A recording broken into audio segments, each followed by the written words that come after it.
Right at him. We know what your name is. I have a feeling I know the answer to this question because I know how you don't care about the publicity and all that kind of stuff. But coming into this season, you were probably the name on this defense. There have been so many guys who have emerged this year. How do you feel like you're playing? Do you feel? I mean, you've been called the heart and soul of this defense. I mean, do you feel that way? Do you feel like this is your defense? As long as we're performing the way we've been performing lately, man, I had no complaints whatsoever.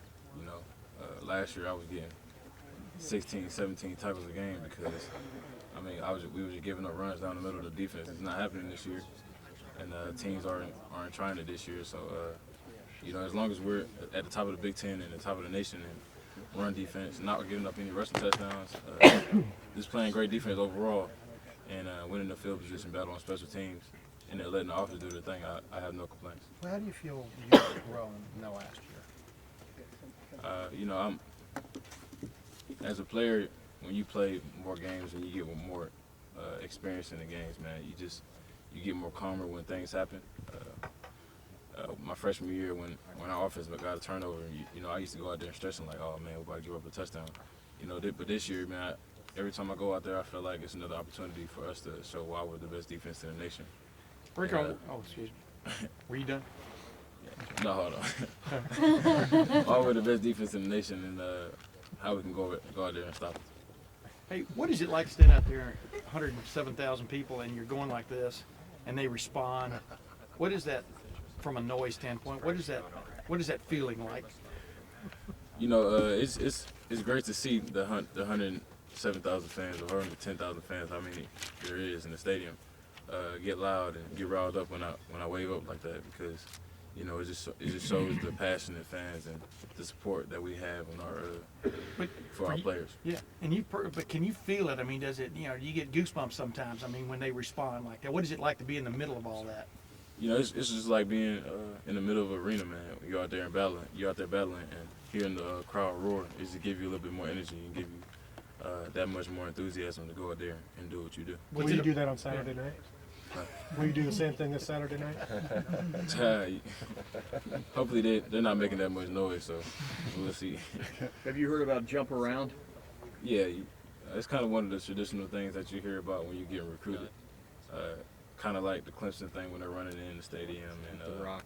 Yeah, just of that nature, man. You just hear about Camp Randall and the jump around thing. So it's my first time going to see it. Right. And hopefully, I mean, I would like to see it and see what it's like. Are you guys going to jump around?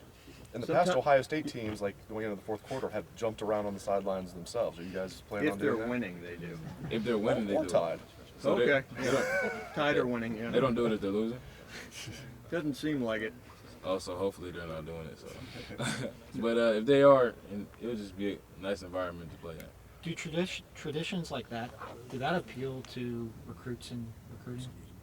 I mean, it depends on what type of guy you are. To me, it did. You know, when I came up here to Ohio State, you know, all the traditional things that they had going for them, just like the gold pants that I have on my neck right now. I mean, I just felt like that's a beautiful thing that everybody who came through Ohio State can share.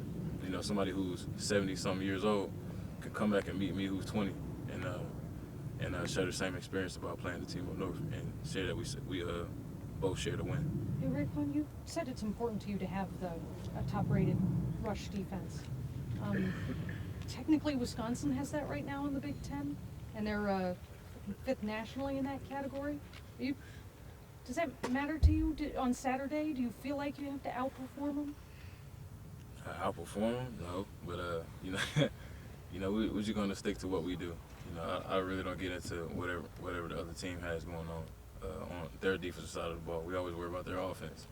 And that's up to our offense, man. They're going to go out there, and they're going to have our coaches and our offensive players are going to have a great game plan together and go out there and execute. So it's just win, baby, on Saturday, but on Sunday you might look at the rankings again? Nah, hopefully I'll just look at the rankings at the end of the season and see what happens. In an era of spread offenses, Raekwon, you're going against a throwback here. Do you, as a Mike linebacker, do you look forward to a game like this, where it's a little more traditional style, or do you not care? Whatever style you play, you play. I mean, yeah, it's fun to see teams like this. You know, they try to out physical you. They try to dominate you at the line of scrimmage, and it's our job to not let that happen. You know, they're gonna come in thinking they can run the ball on us, and like I said, dominate the line of scrimmage. We just have to penetrate like we've been doing the last couple of weeks, and I think we'll be all right. Does it change much to know they've got a fullback, a leading fullback? They're going to run some ISO, some power, things like that. Does that change that much for you specifically? Because a lot of teams float that H now and block in similar ways. But how does it change, I guess, your preparation specifically from the Mike linebacker standpoint, Raekwon? You know, when people talk about ISO, you think when people talk about Wisconsin, you automatically start thinking about ISO just because they had the fullback. And if you start thinking about ISO the whole game, then they hit a counter on you, and the fullback is going on the other side. I was going to say. So how do you? Yeah. Yeah, you can't really just prepare for the ISO and pulling guards and stuff like that. You got to prepare for the whole game and make sure that you're ready for the game throughout the game. Do you see a confidence in the group in front of you now that you didn't see 5 games ago? I'm talking about the defensive line. What describe that group in a nutshell from the standpoint of how they're playing. Like I said, they're creating a new line of scrimmage behind the ball. You know, they just don't wait at the line and wait for the linebackers to run through. They're going back themselves and trying to make plays. So it just shows confidence in them. They're going back there and trying to make plays. And yeah, the linebackers might not be getting the tackles, but somebody's out there making the TFLs and the tackles. But is this potentially like a 20 tackle game for you against an offense like 20 this? tackle game. What do you think? That's the over/under I'm setting. Is that okay? You break Ryan Shazier's record tackles in a game. Yeah, 21, right? So yeah. Against Indiana a couple years ago. Against Indiana. See, he had 21 though, but they had like 40 points or something like that. they were out there a lot. Yeah, they had a lot of points. It was also snowing. Is that your point? Yeah, that's my thing. Like, I'd rather have 2 tackles and them not score a touchdown. I'm that type of guy, man. I'm not really worried about breaking records or anything like that. So as long as we're up on the scoreboard and they have less points than us, I'll be okay. Knowing that you were one of only 3 starters and being the middle linebacker and having that leadership responsibility, did you kind of have a talk with yourself kind of before the season, the off season, about how you were going to lead these guys and what you were going to have to, how you were going to have to change and be that very vocal leader? I mean, yeah, I come in every day. You know, every day is a different challenge. Watching film on those guys, just knowing that we're going to go through trials and tribulations throughout the season. And you just got to be the one guy in the middle who's steady-minded and stable enough to get everybody right back on track when it's all going wrong. 'Cause, you know, we don't want to give up a rushing touchdown, but if it does come, we can't get our heads down. We can't blink an eye, bat an eye when it comes. So we just got to be ready for it. Whatever. Jerome Baker seems to be really making the most of his opportunity. Raekwon, what have you seen out of Jerome Baker so far? Young Bake, man, he's out there balling. You know, I can't really say anything less of him. You know, he's out there making plays just like we expect him.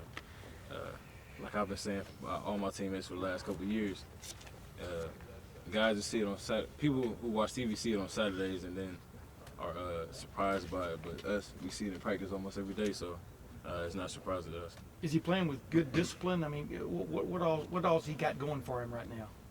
You know, I think we have the hardest coach.